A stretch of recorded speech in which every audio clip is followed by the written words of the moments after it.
It's October again, Halloween season. So what's Halloween season without some Halloween movies? And by that I specifically mean Halloween 4.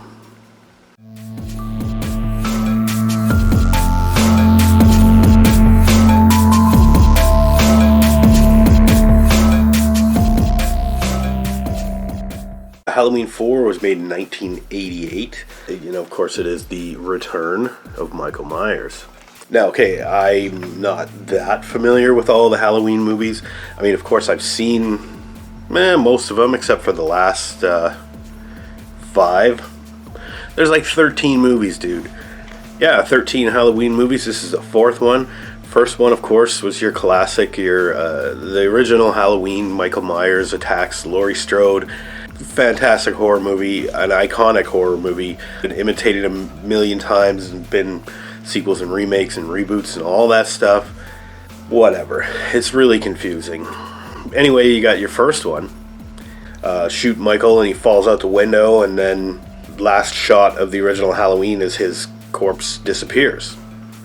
And then in Halloween 2, well, they change a little bit of that stuff, but it takes place immediately after. He basically just gets up and, keeps killing people for the whole rest of the night. Then Halloween 3 comes along, and, meanwhile, Michael Myers and Dr. Loomis got blown up in the end of Halloween 2. Halloween 3 has absolutely nothing to do with Halloween 1 or 2. It's a completely different story. It's a different continuity, a different canon. I don't know. At one time, they wanted to make like an anthology series of movies. Like, it's a story about Halloween, or it takes place on Halloween, or whatever. And Michael Myers' story would have been just like one of those entries. But Halloween 3 didn't do very well. People didn't like the fact that it had nothing to do with the other two, and it wasn't nearly as scary. It was a totally different kind of movie. But everybody kind of figured after that, Halloween franchise is dead, right? Then, like 6 years later, they finally decided, hey, let's try and bring Michael Myers back. And we'll just call it Halloween 4. Okay, so that's what you get here. According to this movie, Laurie Strode, Jamie Lee Curtis's character, is dead. So the first Halloween, I guess, is supposed to take place in like 1978. So this would be like 10 years later. Laurie Strode has a daughter, and her daughter is, I guess in this movie, is supposed to be like 9 or 8 or 9 or something. There's some backstory in there, and to explain all that, but I don't care. Anyway, so this movie has to deal with Michael Myers, who is, for whatever reason, being kept alive in an institution, in a coma, wrapped in bandages, because of course you can't see his actual face. So Michael Myers escapes. Of course he does, and he comes after his young niece because he's got to wipe out the entire bloodline or something, I don't know. And of course Dr. Loomis is still alive as well. His face is all fucked up and he's got scars and stuff because they got blown up at the end of Halloween 2, right? So Dr. Loomis has to go after Michael Myers, pursues him to Haddonfield, Illinois, where this always takes place, and tries to stop Michael Myers from killing his family members. However, he doesn't really manage to stop Michael from killing like 12 other people who just happen to be in the way or whatever. And the kills in this movie, I gotta mention that. There's not an excessive amount of gore. Not very exciting at all. Murder doesn't have to be exciting. But you know what I mean? Like in Friday the 13th, Jason just comes out of nowhere and whoosh, machete to the face, right? Yeah, and here it's kind of like, well, we see Michael Myers before anything happens, and we know that he's there. Or any time that there's a character alone by themselves, you know that Michael Myers is gonna, kill them. But here it's like it's a build-up, You see Michael Myers on screen, and then like there's no suspense to him attacking people and killing them.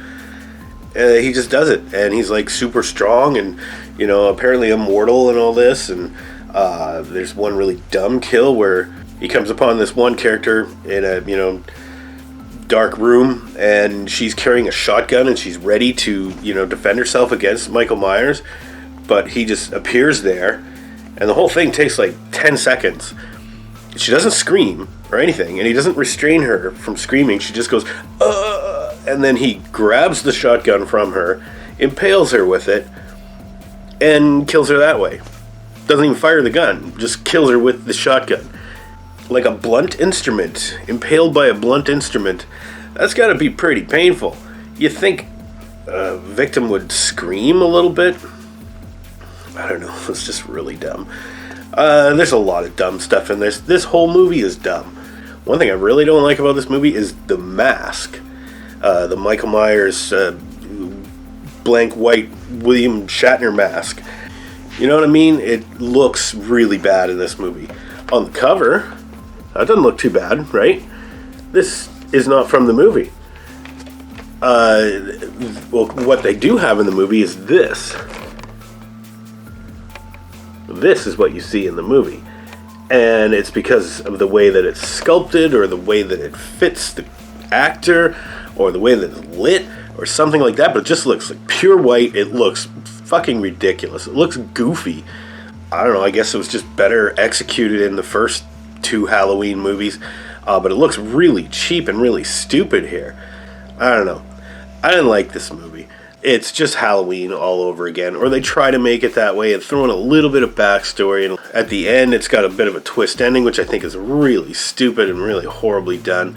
I mean, the acting is fine, I guess. The child actor who plays Jamie, Laurie Strode's daughter, in this movie, I guess she's okay. I believe she was like a TV actress before that. She's a little bit of an over actress. Not as much as her other co-star, whose name I can't remember and don't care. Then you get Donald Pleasence comes back. Donald Pleasence is a good actor. But Donald Pleasence is in a really bad movie here. So his drama and his presence and his it's really out of place here. Yeah, he might be a bit of an over actor as well, but it sounds better coming from this guy than it does all these other actors in the movie. He took it way too seriously because the rest of the movie is just dumb as shit. I don't know. I guess overall I'd have to give Halloween 4, The Return of Michael Myers, like a C-. Derivative. It's boring. And I think I might have seen this a long time ago, but I didn't remember it. It's not memorable at all. Don't bother with this movie. Unless you're really into Michael Myers and you know all this shit, and you probably wouldn't even... You would have turned it off like a long time ago, because I don't care enough about it to properly talk about it, I guess. So yeah, C-. If you're a fan of Halloween movies, I'm sure this is not that high on your list. Maybe. I kind of doubt it. But yeah, well, it's Halloween season. I had to watch it, right? Till next time, stay spooky and have a good one out there.